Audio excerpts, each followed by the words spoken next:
அடுத்ததாக பேச வரக்கூடியவர் ஒருத்தருக்கு பெருசா அறிமுகமே தேவையில்லை, பேர் சொன்னால் போதும்.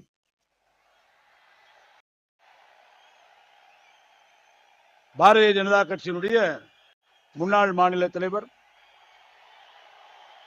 தேசிய பொதுக்குழு உறுப்பினர்,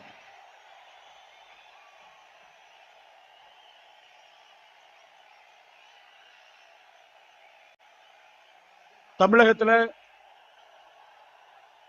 போதும் பேச்சு சொன்னா போதும் அப்படிங்கிறாங்க மேடையில். வாங்க, அவரே மத்த எல்லாம் பார்த்துவாரு. மதிப்பிற்குரிய திரு அண்ணாமலை அண்ணன் அவர்கள் திருப்புரையாற்றுவார்.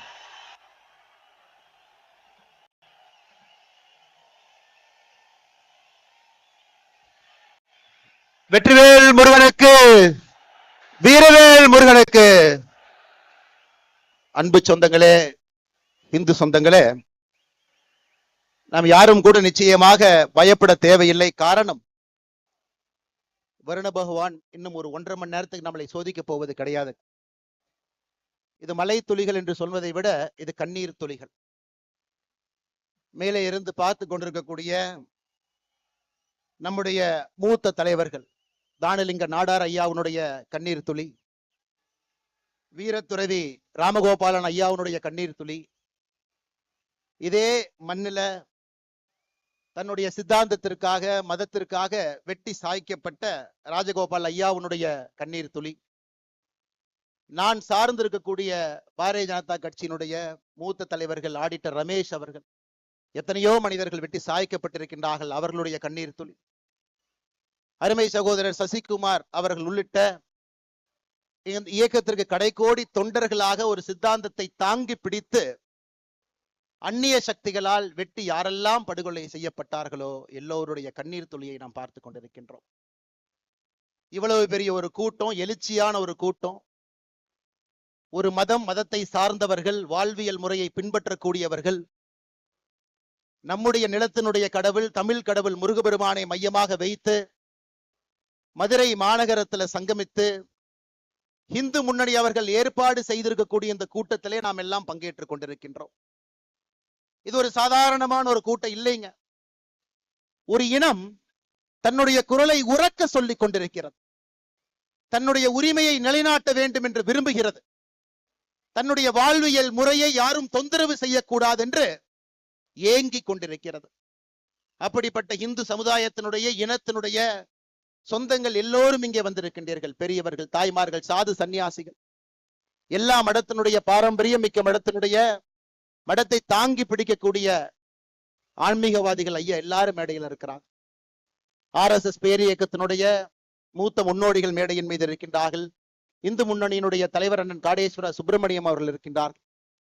நான் சார்ந்திருக்கக்கூடிய பாரதிய ஜனதா கட்சியினுடைய தலைவர் அன்புக்குரிய அண்ணன் நயினார் நாகேந்திரன் அவர்கள், எல்லா மூத்த தலைவர்கள் மேடையின் மீது இருக்கின்றார்கள். மிக முக்கியமாக இந்த நிகழ்ச்சிக்காக தன்னுடைய பொறுப்பை எல்லாம் விட்டு இதுதான் என்னுடைய முதல் பொறுப்பு, எங்கே சனாதன தர்மத்தில் பிரச்சனைக்கு உள்ளாக்கப்படுகிறதோ அங்கே நான் இருப்பேன் என்று சொல்லி இந்த நிகழ்வுக்கு ஆந்திரா மாநிலத்தினுடைய துணை முதல்வர் அண்ணன் பவன் கல்யாண் அவர்களும் கூட இங்கே நம்மோடு வந்து நின்று கொண்டிருக்கின்றார். அருமை சொந்தங்களை, ஒரே ஒரு நிமிஷம் யோசிச்சு பாருங்க. உலகத்துல யூதர்கள், ஜூஸ், மொத்த மக்கள் தொகையில வெறும் 0.2 விழுக்காடு இருக்கிறாங்க. 0.2 விழுக்காடு. அவர்களுடைய வாழ்வியல் முறையை தொந்தரவு செய்வதற்காக வெறும் 0.2 விழுக்காடு இருக்கக்கூடிய ஒரு இனம் 4 நாடுகளோடு சண்டை போட்டு நின்று கொண்டிருக்கின்றார்கள். 4 நாடுகளோடு. அந்த ஊர்ல இன்னைக்கு போய் நீங்க பாத்தீங்கன்னா அங்க இருக்கக்கூடிய குழந்தைகள் எல்லாம் பள்ளிக்கூடத்தை மொத்தமாக மூடி இருக்கின்றார்கள். ஹாஸ்பிட்டல் எல்லாமே கீழே கொண்டு போயிட்டாங்க, அண்டர் கிரவுண்டுக்கு. அந்த நாட்டை ஆளக்கூடிய தலைவர்கள் இதற்காகத்தான் மக்கள் எங்களுக்கு வாக்களித்திருக்கின்றார்கள், என்னுடைய வாழ்வியல் முறையை யார் தவறு செய்தாலும், வாழ்வியல் முறைக்கு தொந்தரவு செய்தாலும் எதிர்த்து நிற்போம் என்று இஸ்ரேல் நாடு நின்று கொண்டிருக்கிறது. இன்னொரு பக்கம் அமெரிக்காவை பாருங்க. நேற்று அவர்களுடைய விமானம் 37 மணி நேரம் தரையிலே படாமல் பறந்து வந்து இன்னொரு நாட்டின் மீது குண்டை வீசிவிட்டு திரும்ப சென்றிருக்கின்றார்கள். உலகம் முழுவதும் பார்க்கிறோம். ஆனா இந்தியால ஆபரேஷன் சிந்தூர் நடத்தப்பட்டால் சில மனிதர்களுக்கு பிரச்சனை. அதை நாம் நல்லா புரிஞ்சுக்கணுங்க ஐயா. எதற்காக இந்த இனம் இங்கே ஒன்றாக நிற்கிறது, எதற்காக அதனுடைய குரல் உரக்க கேட்கப்பட வேண்டும் என்று இருந்தால் நம்ம ஊர்ல மட்டும்தான் நம்முடைய வாழ்வியல் முறையை தொந்தரவு செய்து ஏப்ரல் 22ஆம் தேதி பெஹல்காம்ல நீ எந்த வாழ்வியல் முறையை பின்பற்றுகின்றாய், நீ இந்து மதமா என்கின்ற ஒரே காரணத்திற்காக 26 மனிதர்களை தனித்தனியாக நிறுத்தி நெத்தி புட்டிலே சுற்று கொண்டு விட்டு இந்த மதம் இருக்கக்கூடாது என்று ஒருவர் நினைக்கின்றார். பதிலுக்கு பதிலாக எல்லை தாண்டி அந்த பயங்கரவாத நாட்டுக்குள்ள நம்ம போயிட்டு வரும் பொழுது மட்டும்தான் நம்முடைய நாட்டுல சில பேர்த்துக்கு பிரச்சனை. நன்றாக உணர்ந்து கொள்ள வேண்டும், நன்றாக உணர்ந்து கொள்ள வேண்டும். இஸ்ரேல் எப்படி நிக்கிறான் பாருங்க, அமெரிக்காக்கார் எப்படி நிக்கிறான் பாருங்க. இன்னைக்கு இந்தியர்கள் முதலாக நாம் பார்க்கின்றோம், நம்முடைய கண் முன்னால் நாம வாழக்கூடிய சம காலகட்டத்துல நாமும் எழுந்து நிற்கின்றோம். என்னுடைய வாழ்வியல் முறைக்கு பிரச்சனை வந்தால் எழுந்து நிற்பேன், திருப்பி அடிப்பேன் என்று. அன்பு சொந்தங்களே, அதற்காகத்தான் இந்த மதுரையில முருகபெருமானுடைய மாநாடு நடந்து கொண்டிருக்கிறது. காரணம், இந்துக்களை பொறுத்தவரை சின்னதாக யாராவது தொந்தரவு பண்ணா நம்ம பெருசா கண்டுக்க மாட்டோம், பரவாயில்ல மன்னிச்சு போயிரும். பெரிதாக தொந்தரவு செய்தாலும் கூட அதையும் கண்டுக்க மாட்டோம், மன்னிச்சு போயிரும் சொல்லுவோம். ஆனா இன்னைக்கு அதையெல்லாம் தாண்டி நம்முடைய வாழ்வியல் முறைக்கு தொடர்ச்சியாக பிரச்சனைகள் வந்து கொண்டே இருக்கிறது. இந்து என்பதற்காக நான் ஏற்கனவே சொன்னதை போல நம்முடைய கடைக்கோடி தொண்டர்கள் கொல்லப்படுகின்றார்கள்.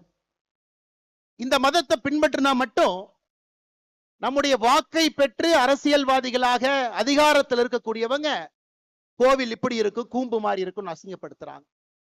இந்து மக்கள்கிட்ட ஒற்றுமை எப்பொழுதும் வராது என்கின்ற தைரியத்துல அரசியல்வாதிகள் இன்னும் பழைய அரசியலை செய்து கொண்டிருக்கின்றார்கள். அதையெல்லாம் உடைத்து காட்ட வேண்டும். என்னுடைய கோவில்கள் பாதுகாக்கப்பட வேண்டும். எங்களுடைய வாழ்வியல் முறையில எந்த பிரச்சனையும் வரக்கூடாது. எங்களுடைய குழந்தைகள் தைரியமா ஒரு ஸ்கூலுக்கு போனா கூட திருநூறு வச்சுட்டு போகணும். எங்களுடைய குழந்தைகள் இன்னைக்கு வட தமிழ்நாட்டுல ஒரு ஸ்கூலுக்கு போனா கூட ருத்ராட்சி கொட்டையை வெளியே அணிந்து கொண்டு செல்ல வேண்டும். இதெல்லாம் இன்னைக்கு மக்களுக்கு ஏற்படக்கூடிய பிரச்சனையாக இருக்கிறது. அன்பு சொந்தங்கள், அதற்கெல்லாம் இந்த முருகர் மாநாடு தேவைப்படுகிறது. ஒரு பக்கம் எழுச்சி, ஆளுகின்ற ஆட்சியாளர்களுக்கு எச்சரிக்கை மணி. 5 லட்சம் பேர் மதுரையில காசு கொடுக்காம கொள்கைக்காக மழை வரும் என்று தெரிந்தும் கூட்டம் அதிகமாக இருக்கும். அதுல என்னைய மதிப்பாங்களா? கடைக்கோடியில் உட்கார்ந்து இருக்கிறேன், விஐபியா, எனக்கு சேர் கொடுப்பாங்களா? எந்த கேள்வியும் இல்லாம இது என்னுடைய மாநாடு, என்னுடைய வாழ்வியல் முறையை காக்கக்கூடிய மாநாடு என்று வந்திருக்கின்றீர்கள். இதிலே எச்சரிக்கை மணி அங்க போகும். முருகபெருமான் நல்லா பாருங்க, 6 படை சாதாரணமான வீடுகள் இல்லைங்க, நல்லா பாருங்க. எல்லா வீடுகளுக்கும் ஒரு தன்மை, அறிவு, ஞானம். பழனி தந்தைக்கே நான் ஒரு தாரக மந்திரத்தை சொல்லி கொடுக்கிறேன், அதற்கு ஒரு வீடு. திருமணம் செய்து கொண்டு இல்லற வாழ்க்கையிலே அமைதியாக இருப்பேன், அதற்கும் ஒரு வீடு. நல்லா யோசிச்சு பாரு. என தேவையில்லாம பிரச்சனை பண்ணினா சூரசம்ஹாரம் பண்ணிடுவேன், அதற்கும் ஒரு வீடு. சூரசம்ஹாரம் செய்துவிட்டு அமைதியாக திருத்தணியில போய் இருப்பேன், அதற்கும் ஒரு வீடு.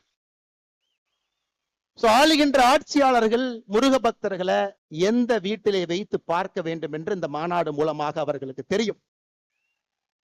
முதல் வீடு திருப்பரங்குன்றத்துக்கே நீ பிரச்சனை ஏற்படுத்தினா ஒரு வீடாக சென்று சூரசம்ஹாரம் செய்துவிட்டு மறுபடியும் அமைதியாக திருத்தணிக்கு போயிரும் அப்படிங்கிற மாதிரி தாங்க ஐயா அந்த மாநாட்டில் ஒரு பெரிய செய்தியை நாம் சொல்லி இருக்கின்றோம். என்னுடைய வாழ்வியல் முறையில தலையிடாத, ஏன்னா நம்ம யாருக்குமே தொந்தரவு பண்ணல. இன்னைக்கு உலகத்தில் இருக்கக்கூடிய எல்லா மதத்தையும் பாருங்க ஐயா, எத்தனை கோடி மனிதர்கள் எந்த மதத்தை பின்பற்றாங்க பாருங்க. கிறிஸ்தவ மதம் 230 கோடி, கிறிஸ்தவ மதம் 200 கோடி, இந்து மதம் 120 கோடி. இதுல ஆச்சரியம் என்னன்னாங்க, 190 கோடி பேர் இந்த உலகத்துல எந்த மதத்தையும் பின்பற்றாம இருக்கிறாங்க, அன்அஃபிலியேட்டட்ங்கறாங்க. 230 கோடி கிறிஸ்தவர்கள் இருக்கிறாங்க, 200 கோடி இஸ்லாமியர்கள் இருக்கிறாங்க. 190 கோடி பேர் எந்த மதத்தையும் சாராதவர்கள், இந்து மதத்தை சார்ந்தவங்க 120 கோடி. எத்தனை நாட்டில் இருக்காங்கன்னு பாருங்க. இந்த மதத்தை பின்பற்றக்கூடியவங்க எத்தனை நாட்டில் இருக்காங்க? கிறிஸ்தவ மதத்தை பொறுத்தவரை 120 நாடுகள்ல அவங்க பெரும்பான்மை. இஸ்லாமிய மதத்தை பொறுத்தவரை 53 நாடுகள் அவர்கள் பெரும்பான்மை. அன்அஃபிலியேட்டட், எந்த மதத்தையும் சாராதவன் 10 நாடுகள்ல அவர்களும் பெரும்பான்மை. ஆனா நான் இந்து மதத்தை சார்ந்தவன் 2 நாடுகள்ல மட்டும்தான் நாம் பெரும்பான்மையாக இருக்கின்றோம்.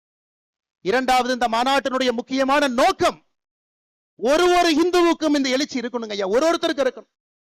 முன்னோர்கள் எப்படி இந்த வாழ்வியல் முறையை கட்டி காத்து பத்திரமாக நம்ம கிட்ட கொடுத்துட்டு போனாங்களோ அதே மாதிரி பத்திரமாக பாதுகாத்து நம்முடைய சந்ததியருக்கு நாம கொடுக்கிறோமா அப்படிங்கிற கேள்வியை எழுப்புவதற்கும் இங்கே முருகர் மாநாடு மதுரையில் நடந்து கொண்டிருக்கிறது. அன்பு சொந்தங்களே, யாருக்கோ பிரச்சனை, எனக்கு இல்ல, அந்த பிரச்சனை நமக்கு வரும். எங்கேயோ கோயில் அடிக்கிறாங்க, எனக்கு பிரச்சனை இல்லை, நமக்கு வரும். யாரோ திருச்செந்தூர்ல கியூல போய் நிக்கிறவங்க மயங்கி விழுந்து சாகுறாங்க, பிரச்சனை நமக்கு வரும். எங்கேயோ கட்டணம் வசூல் பண்றாங்க, நமக்கு அது வரும். 6 படை வீடுகள் 5 லட்சம் பேர் கடந்த 4-5 நாட்கள்ல, நேத்து மட்டுமே 1.25 லட்சம் பேருங்க. 6 படையில் இருக்கக்கூடிய முருகபெருமானையும் இங்க வந்து அமைதியாக இந்து முன்னணியினுடைய வாலண்டியர்ஸ் மட்டுமே நின்று, ஒரு காவல்துறை அதிகாரி இல்லைங்க, அமைதியாக தரிசிச்சுட்டு போறாங்க. ஆனா 6 படையில் இருக்கக்கூடிய ஏதாவது ஒரு கோயிலுக்கு 50 ரூபாய், 100 ரூபாய், 500 ரூபாய் கொடுக்காம நீங்க சாமி இந்த மாதிரி பார்க்க முடியுமா? கேட்டு பாருங்க. இது நம்முடைய வாழ்வியல் முறையில் இருக்கக்கூடிய பிரச்சனையை நாம் தட்டி கேட்கின்றோம். எதற்கு தமிழகத்தில் 2 சட்டங்கள் இருக்கிறது, இந்துவுக்கு ஒரு சட்டம், இந்து மதத்தை சாராதவர்களுக்கு இன்னொரு சட்டம், எதற்கு என்பதை கேட்பதற்காக மதுரை மண்ணில் என்று கொண்டிருக்கின்றோம். அன்பு சொந்தங்களே, ஏதோ இந்த மாநாடு எலெக்ஷனுக்காக, இந்து முன்னணியினுடைய பெரியவர்கள் அவர்களுக்கும் அரசியலுக்கும் சம்பந்தம் இல்லை. எனக்கு தெரியும் 2026 தேர்தலுக்கு இது சம்பந்தம் இல்லை என்றாலும் கூட மக்களுக்கு நிதி வேண்டாம் சாமி வேண்டும் என்பதை முடிவு செய்து விட்டார். மக்கள் முடிவு பண்ணிட்டாங்க, யாரு சாமி யாரு நிதி நீங்க முடிவு பண்ணி. அதனால இது அரசியலுக்காக கிடையாது. இது ஒரு மிக முக்கியமாக நாம் இந்த கூட்டத்தில் ஒன்றாக சேர்ந்திருப்பது நம்முடைய வாழ்வியல் முறையை மீட்டெடுப்பதற்காக, கேள்வி எழுப்புவதற்காக. இந்த ஒரு தீர்மானமுமே நம்முடைய வாழ்வியல் முறையை தட்டி எடுப்பதற்காக. அதனால்தான் அருமை சொந்தங்களே, நாம் இன்றிலிருந்து கேள்வி கேட்க ஆரம்பிக்க வேண்டும். ஒரு பிரச்சனை என்றால் தட்டி கேட்கணுங்க ஐயா, நம்ம கண்டிப்பா பேசுறோம். தமிழகத்திலே 44,000 ஆலயங்கள், 44,000 44,000 தமிழ்நாடு அறநிலைத்துறை கீழ இருக்கு. எப்ப வந்துச்சு பாருங்க, 1925 போர்டா வந்துச்சு, என்டோமென்ட் போர்டாக. 1951 சட்டமாக வந்துச்சு.